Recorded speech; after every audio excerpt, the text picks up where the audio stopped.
भारत की है कहानी सदियों से भी पुरानी है, ज्ञान की ये गंगा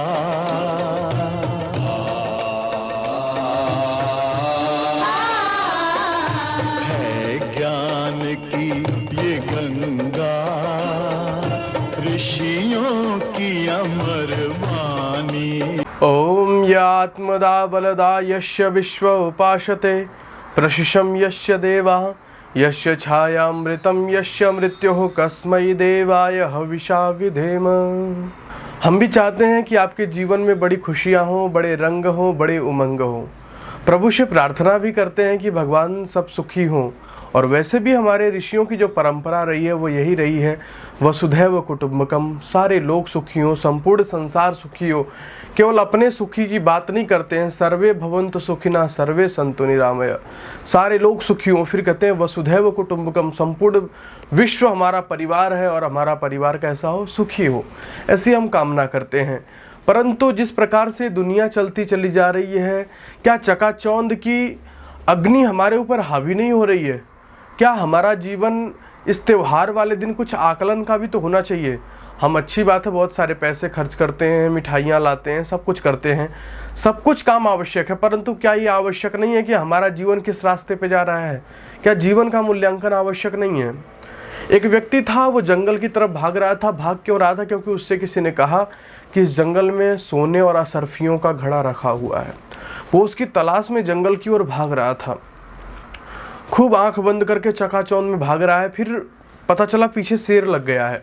जैसे पता चला पीछे शेर लग गया, उसकी रफ्तार और बढ़ गई। वो दोगुनी तेगुनी स्पीड से भागने लगा और तीव्रता से भागने लगा।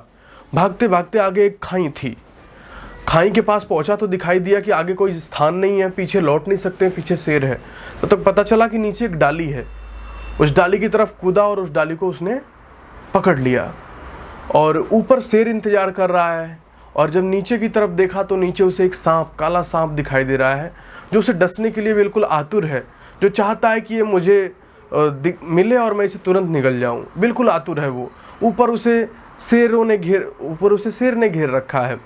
वो नीचे नहीं जा सकता, ऊपर नहीं जा सकता। तब तक उसकी दृष्टि पड़ती है कि कुछ एक काला चूहा, एक सफ़ेद चूहा उसकी जिस डाली पे वो लटका हुआ था उसकी डाली को काट रहे थे।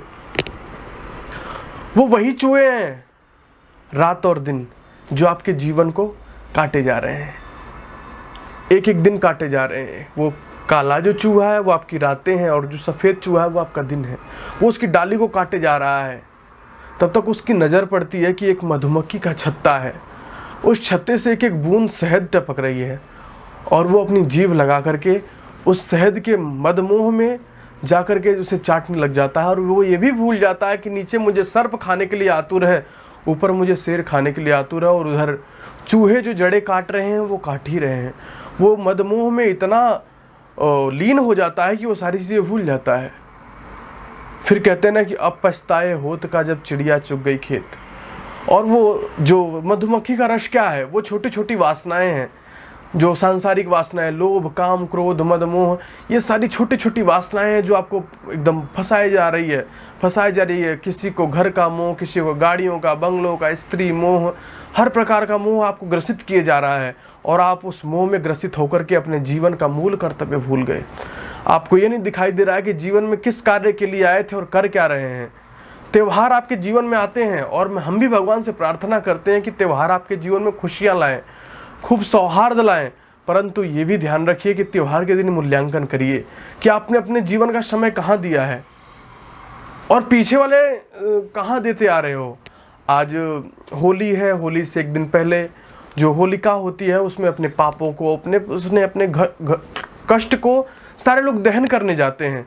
पापों को और कष्ट को, निवारण जो भी होता है सब कुछ वो सोचते हैं कि इसमें दहन कर देंगे और इसके संग हमारी सारी बुराइयां, हमारा सब कुछ दहन हो जाएगा।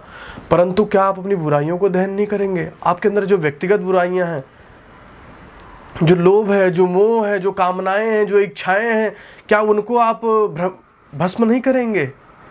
जब तक उसको भस्म नहीं करेंगे तब तक गैंठा डालने से या और भी कूड़े कबाड़े डालने से क्या होने वाला है? अपने अंदर अपने मन की मलिनता को जिस दिन आप उस अग्नि में फेंक आएंगे, उस दिन देखिए आपका जीवन पवित्र होता है नहीं होता है। होलियों का त्यौहार, रंगों का त्यौहार आपके जीवन में उम्मीद तब लाएगा जब आप उसको, उस त्यौहार को समझ पाएंगे। होलिका वाले दिन अपने मन के पापों को आप फेंक पाएंगे। और संसार के जैसे मधुमक्खी के मधुमोह में वो व्यक्ति रसों को लेकर के ये भी भूल गया कि नीचे भी जीवन का खतरा है, नीचे भी ऊपर भी, वो भूल गया और उसका अंत में जीवन का सर्वनाश हो गया। इसी प्रकार छोटी छोटी वासनाएं आपके जीवन का नाश न कर दे। जीवन एक दिन सबका चला जाएगा, लेकिन ध्यान रखना जिस उद्देश्य से इस जीवन में आए हो वो जीवन, वो उद्देश्य पूर्ण होना चाहिए, नहीं तो फिर पछतावा के अलावा कुछ हाथ नहीं लगेगा। ताई ताई फिरोगे, सांसारिक वासनाओं के चक्कर में आप जंगल में दुनिया में फिर रहे हो कि ये लूट लूं, वो लूट लूं, वो लूट लूं, लेकिन अंत समय कुछ काम नहीं आने वाला है। ये ध्यान रखना, अगर अंत समय कुछ काम आएगा तो प्रभु का नाम और आपका अच्छा जो जिया हुआ सुंदर जीवन है वो। इसलिए ध्यान रखिए कि प्रभु का नाम मत छोड़िए और सुंदर जीवन जीने का तरीका मत छोड़िए, और अपने होली के त्यौहार को इस तरह मनाइए कि ये त्यौहार आपके अंदर बस जाए, और अपनी बुराइयों को, जैसे आप अग्नि में भस्म करते हैं सारी चीज़ों को ले जाके, ऐसे अपनी बुराइयों को भस्म करिए। आपका जीवन प्रकाशित होता चला जाएगा। अग्नि में कुछ अन्य चीज़ें डालने की आवश्यकता नहीं है। अपने मन की मलिनता, अपने मन की कामनाएं, वासनाओं को ले जाके अग्नि में फेंक दीजिए। देखिए आपका जीवन सुंदर होता है नहीं होता है।